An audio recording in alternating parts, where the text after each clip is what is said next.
예, 어제 박근혜 대통령 탄핵 심판 2차 변론에서 박 대통령 측이 느닷없이 색깔론 공세를 펼치면서 논란이 일고 있습니다. 네, 증인으로 참석한 윤 전 초 행정관은 세월호 7시간 의혹에 대해서 입을 열었지만 의혹은 더욱 커지고 있습니다.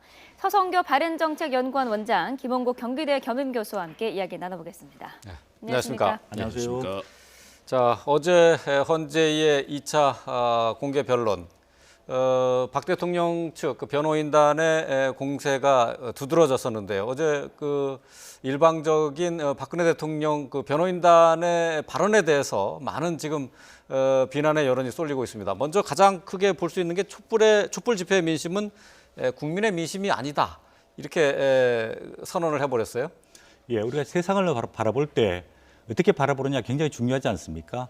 만약에 빨간 안경을 끼고 세상을 보면 모든 게 빨갛게 보이고요. 예. 파란색 안경을 끼고 보면 모든 게 파랗게 보입니다. 우리가 이런 걸 갖고 터널 비전이라 그러는데 네. 터널에 들어가면은 왼쪽 오른쪽이 보이지 않고 앞만 보이게 됩니다. 즉 자기가 보고 싶은 것만 보게 되는데 어제 거기 최순실 씨 변호인단들이 촛불 민심은 예. 촛불 집회의 민심은 국민의 민심이 아니다 이렇게 이야기했는데 그것도 일부의 민심은 있겠지만은 국민 전체의 민심은 아니지 않습니까? 국민 예. 전체의 민심은 대통령 국정 운영에 문제가 많았다. 또 탄핵에 대해서도 찬성하는 여론들이 굉장히 많습니다. 예. 그래서 이런 전체 국민들의 민심을 받아들여서 이 재판에서 변론을 해야지 국민적 지지를 받을 수 있는데 너무 일부 민심, 자기를 지지하는 측에만 의존하다 보면은 결국 왜곡되고 국민의 지탄과 비판을 더 받을 수밖에 없는 상황으로 가고 있다 이렇게 보입니다. 예. 네, 이 촛불 집회를 설명을 하면서 촛불 배후설까지 언급을 했는데 이거 뭐 법보다는 이념을 택한 건지 어떻게 보시나요? 사실 충격적이었습니다. 왜냐하면 헌법재판소는 일반적으로 1심, 2심 재판부하고 다르게 네. 대한민국의 모든 국가의 명운과 대통령 탄핵 심판이라는 엄중한 사안을 다루고 있지 않습니까? 그렇다면 네. 최소한도 상식과 법 절차에 맞는 그런 전략을 펴는 것이 또 타당할 겁니다. 그런데 거기에서 색깔론, 이념론, 네. 민주노총이 주도했기 때문에 이것은 민심이 아니다. 그런데 전 세계가 연인원 1,000만 명이 나와서도 단 하나의 그런 쓰레기도 없이 그리고 연행자 없이 평화로운 이 집회에 대해서 전 세계가 찬탄을 보내고 있지 않습니까? 네. 이런 상황에 대해서는 물론 다른 생각을 한다. 대통령을 옹호하는 목소리도 있다라고 한다면 충분히 이해할 수 있습니다. 그건 네. 분명히 현실이니까요. 네. 그렇지만 이런 촛불 민심 그리고 국민들이 가지고 있는 그동안의 국정농단과 국기문란 사태에 대해서 얼마나 큰 분노가 있고 이것은 반드시 이번에 바뀌어야 된다라고 얘기하는 국민의 민심을 이념이라든가 또는 이런 전쟁으로 가는 것은 바람직하지 않다. 정말로 네. 법 절차에서 투명하고 진실된 내용으로 국민들께 규명하고 이번에 바꾸는 것이 잘못된 것을 바꾸는 것이 중요하지 여기서 만일의 경우 색깔론이라든가 이런 쪽으로 정쟁으로 빠진다면 도리어 헌법재판소의 권위도 무너지고 대한민국이 앞으로 갈 길을 찾을 수가 없을 겁니다. 네. 너무 지나치게 이런 선택을 한 것이 결국은 도리어 헌법재판소의 권능과 권위 그리고 국민들의 기대를 저버린다는 측면에서 변호인단이 뭔가 좀 바뀌어야 되지 않을까 참 예. 답답했습니다. 네. 색깔론뿐만 아니라 어제 재판정에서 서석구 변호사의 발언 내용 가운데에는 소크라테스와 예수까지 등장을 했습니다.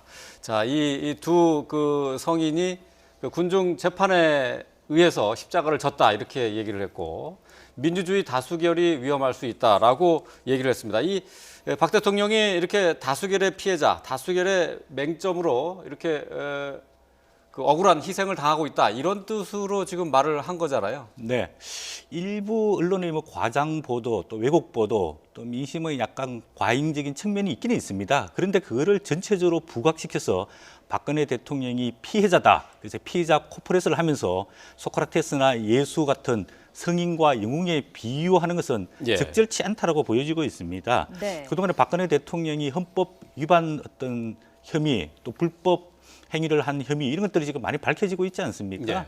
이런 것들을 물론 언론들이 아직까지 정확하게 사실관계가 다 밝혀지진 않았지만 특검의 조사와 또 헌재에서 심판이 이루어지고 있기 때문에 이런 식의 어떤 영웅론적 접근 또는 민심을 호도하는 접근보다는 변호사들이 사실관계에 근거한 변론, 옳고 그러냐 사실이냐 아니냐를 논쟁하는 게 국민들의 의혹을 해소하고 올바른 재판을 이끌고 나가는 자세라고 보여집니다. 예.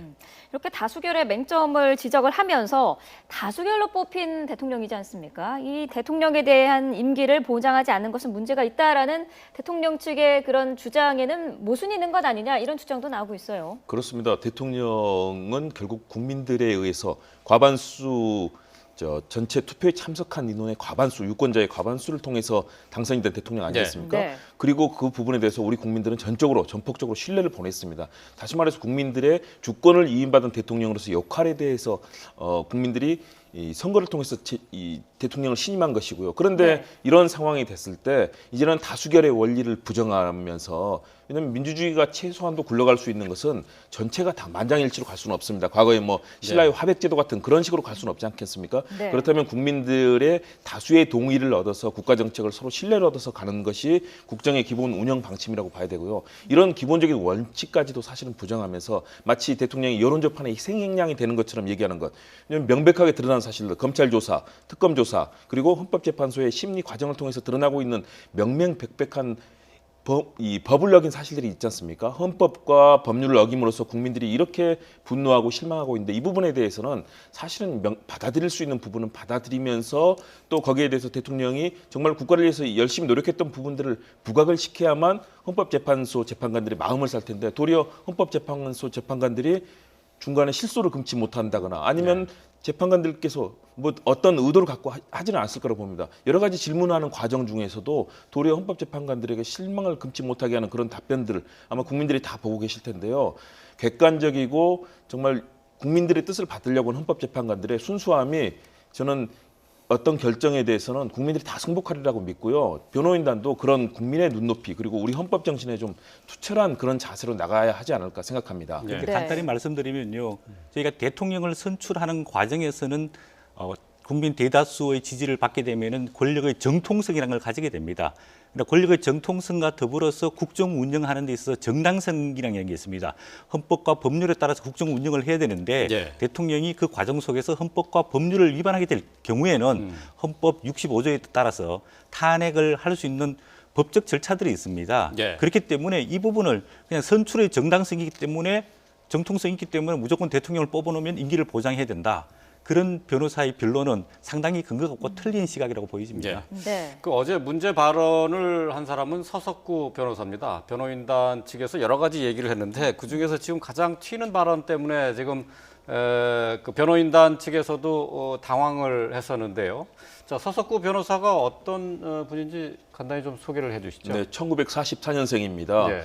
대구 달성에서 출생을 했고요. 그리고 경북대 법대를 나오신 분입니다. 예. 그리고 과거 부산에서 불임 사건이라고 최대 공안 조작 사건이 있었습니다. 이 당시에는 또 국가보안법에 대해서도 무죄 판결을 내리는 등 상당히 젊은 시절에는 합리적인 그런 판결을 내리셨다고 합니다. 그런데 최근에는 이제 이런 이념적이랄까요? 본인의 생각이 많이 달라지신 것 같아요. 그래서 예. 어버이 연합이라든가 예. 네. 굉장히 친박이라든가 이 보수도 상당히 치우친 그런 여러 가지 단체들이 있는데요. 뭐 그런 쪽의 변호라든가 입장을 같이 하고 계시다고 하는데요. 그러나 이 나왔던 어제 내내 그리고 지금도 들어온 제가 보니까 인터넷에서 뭐 검색어 3위까지 1위에서 3위를 오가시더라고요. 예. 네. 다시 말해서 그만큼 국민들이 현재 이 상황에 대해서 과연 어떻게 된 일인가, 국민들의 눈높이는 여기인데 완전히 동떨어진 그런 발언하시면서, 더군다나 이 헌법재판소에서 이 심리하는 과정은 철저하게 법과 우리 헌법에 따르는 것 아니겠습니까? 예. 여기에 종교라든가 뭐 복음이라든가 이런 얘기들이 나오면서 국민들이 과연 이거 헌법재판소의 재판 과정을 이해하고 계시는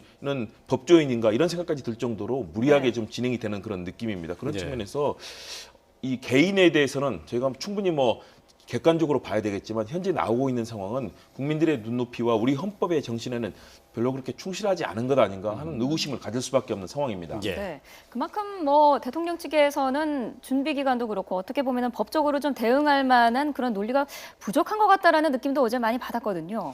네, 지금 원래 박근혜 대통령 탄핵 소추 사유서가 13가지입니다. 네. 그런데 그중에서 쟁점되는 게 9가지인데 현재에서는 이 국정 공백과 국민의 혼란을 줄이기 위해서 신속하게 재판을 진행하기 위해서 그 핵심 쟁점을 5가지로 줄이고 네. 또 이 변론을 굉장히 조급하게 잡아서 빨리 이 헌법 심판을 내려서 국정의 공백과 혼란 상황을 줄이려고 하는데 박근혜 대통령 측 변론의 입장에 봤을 때는 좀 시간을 지연하면서 국민의 여론을 좀 돌이키려고 하는 노력이 보이지 않나 이렇게 보여집니다. 예. 그거는 네. 헌법재판소뿐만 아니라 법원에서의 변론 과정을 보게 되면은 최순실 씨, 안종범, 정호성 모두 다 그 관련 사실들을 모른다, 또 부인하고 있고 또 대통령 지시를 받아서 했다, 다 책임 떠넘기기를 하면서 시간을 굉장히 끌고 있는 것은 결국은 헌법재판소의 심판을 좀 연기시키는 지연 전략을 펼치고 있는 것 아니냐 이렇게 보여지고 있습니다. 예. 네.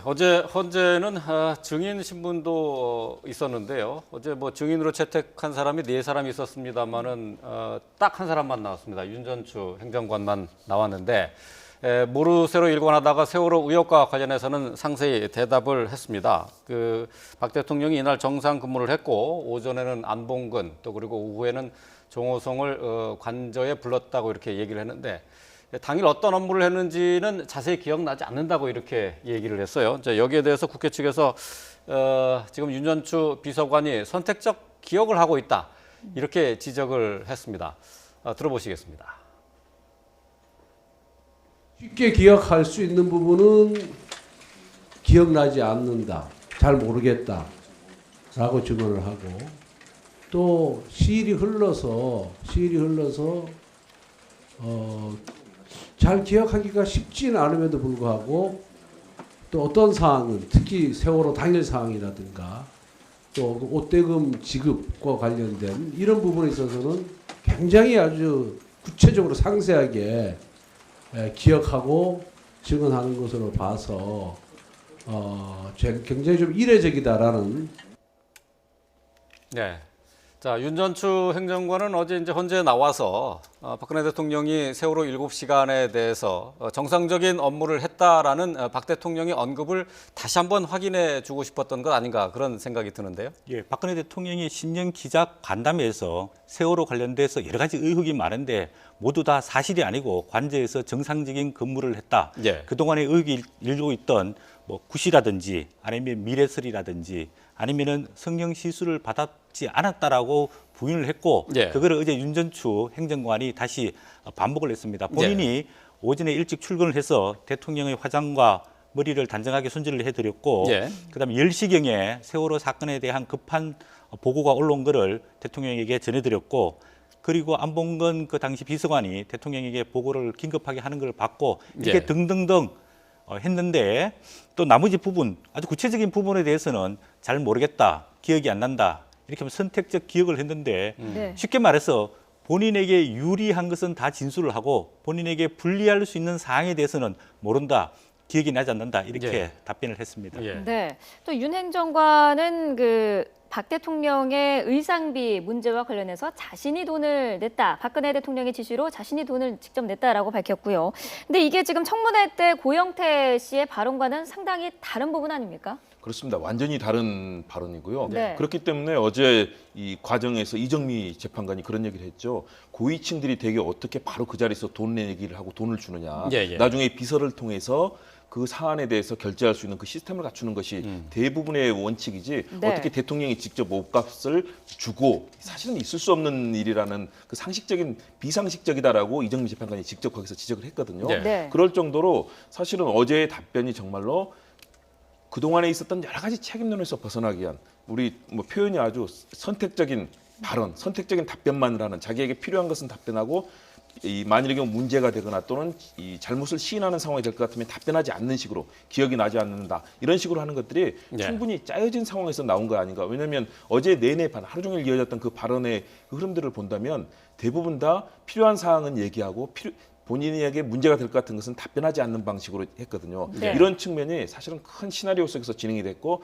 답변 준비도 충분히 진행이 됐다. 그렇기 때문에 사실은 가장 중요한 안봉근 이재만 비서관 같은 경우는 굉장히 중요한 증인들 아니겠습니까? 예. 이분들이 사실상 대통령을 다 모셨고 이분들이 사실은 국정에 개입한 흔적들이 곳곳에서 나타나고 있고 증거로 나오지 않습니까? 그럼에도 불구하고 이 두 사람이 이 헌재에서 출석 요구서도 받지도 않고 잠적을 해버린 상황 아니겠습니까? 예. 사실은 있을 수 없는 일이죠. 청와대에서 우리나라의 가장 최고의 권위와 또 국민의 신뢰를 받아야 할 청와대에 근무했던 분들이 잠적하고 아예 나타나지 않는다.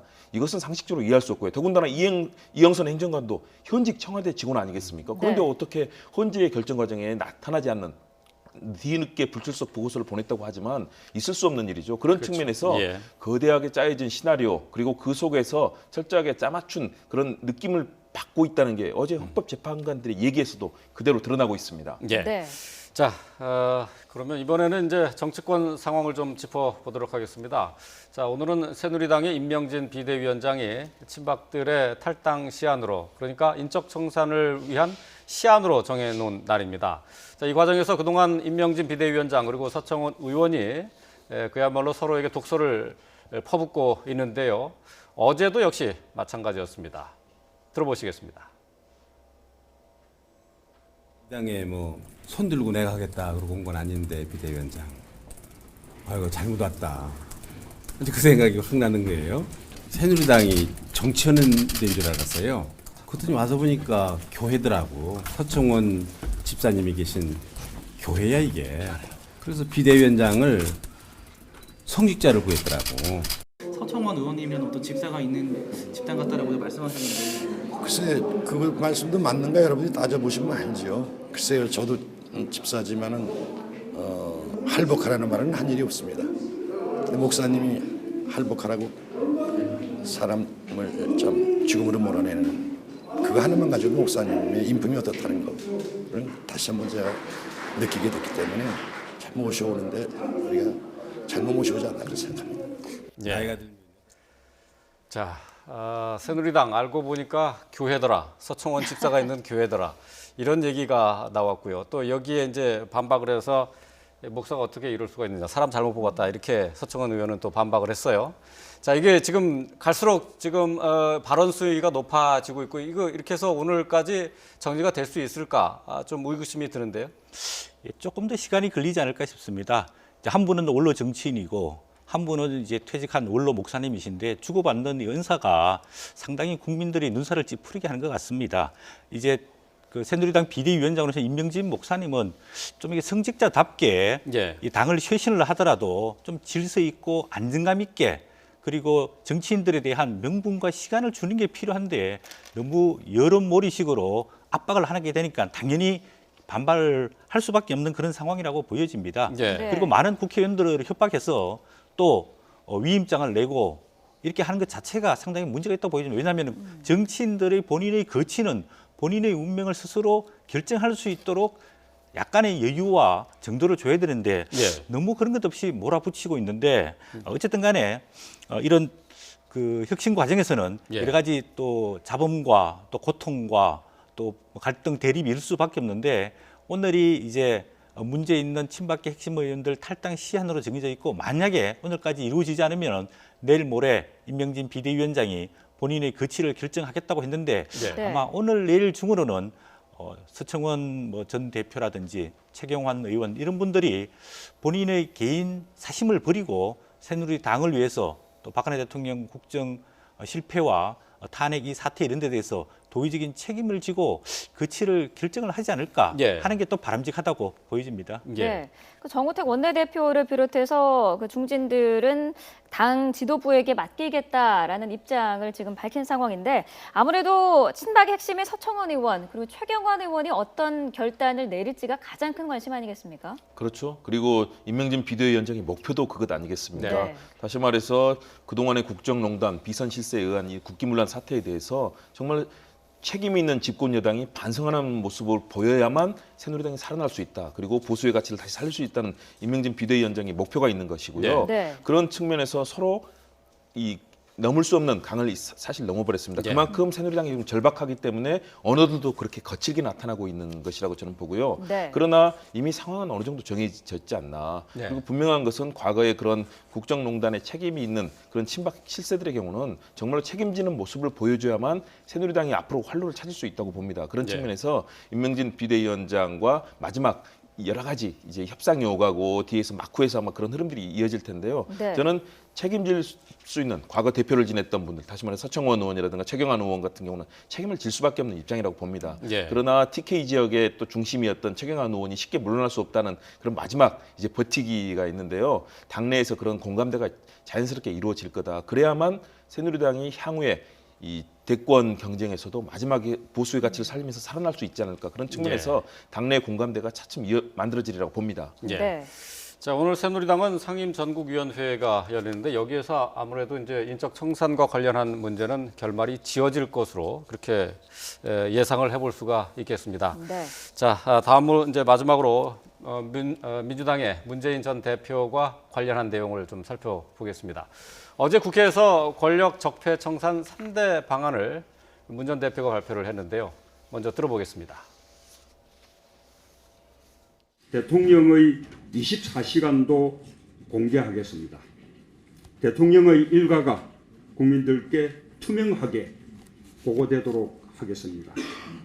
대통령 인사를 투명하게 시스템화하고 인사 추천 실명제로 추천부터 인사결정의 전 과정을 기록으로 남기겠습니다.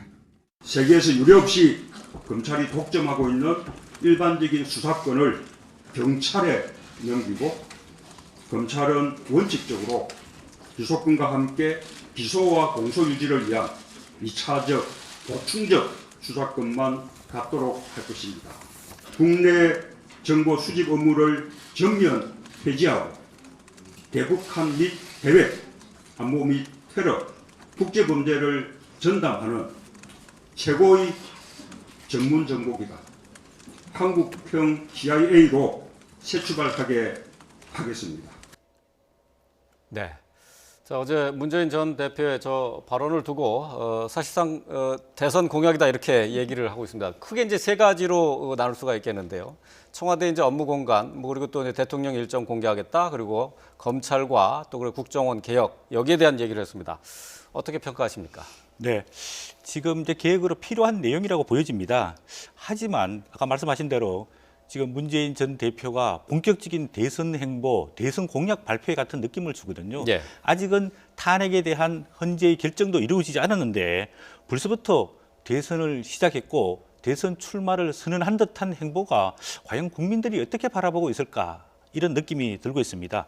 그리고 발표했던 핵심 세 가지도 사실 과거 때 2007년 대선이나 2012년 대선 때도 공약으로 발표됐던 내용입니다. 예. 이거를 다시 반복해서 이거 최순실 사태, 박근혜 대통령의 비선 실세에 의한 국정농단 문제를 해결하기 위한 대책으로 내는 게 조금 너무 이르지 않느냐, 김칫국부터 마시고 있지 않느냐 이런 느낌을 보고 만약에 헌재 인용 결정이 일어나고 대선이 본격적으로 시작된다면 이런 구체적인 공약 발표가 필요하지 조금은 조급하고 이르다 이렇게 평가할 수 있겠습니다. 네. 네. 정치권에서는 지금 개헌 논의가 본격적으로 시작이 됐지 않습니까? 이 개헌 논의에 지금 문재인 전 대표 같은 경우에는 개혁으로 맞불을 놓은 상황인데 어떻게 평가하시나요? 저는 일단 세 가지 검찰이라든가 청와대 국정원을 개혁한다는 거 저는 그동안에 너무나 필요했던 사안이고 이번 이 국정농단 사태에서 다시 한번 그런 상황이 드러났지 않습니까? 네. 이런 계획의 의지를 밝히는 것은 저는 바람직하다고 봅니다. 왜냐하면 이미 대선 국면, 탄핵 국면, 개헌 국면 세 가지는 동시에 굴러가고 있는 우리 네. 정치의 잣대거든요.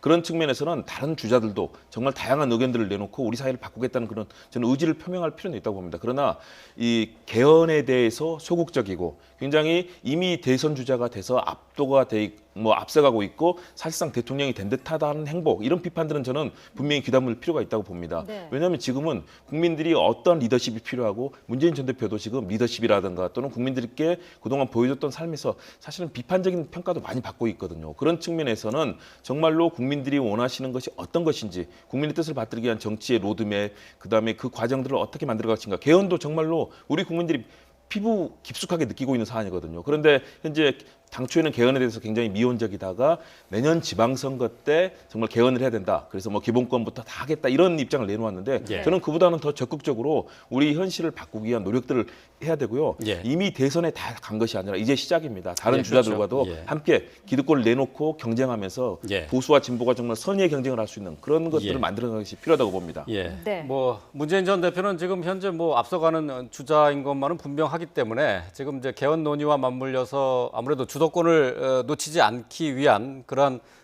대권 경쟁에 나선 것 아니냐 이렇게 평가를 해볼 수가 있을 것 같습니다. 자, 정치권 얘기까지 살펴봤습니다. 서성교 바른정책연구원 원장, 김홍국 경기대 겸임교수와 함께했습니다. 고맙습니다. 고맙습니다.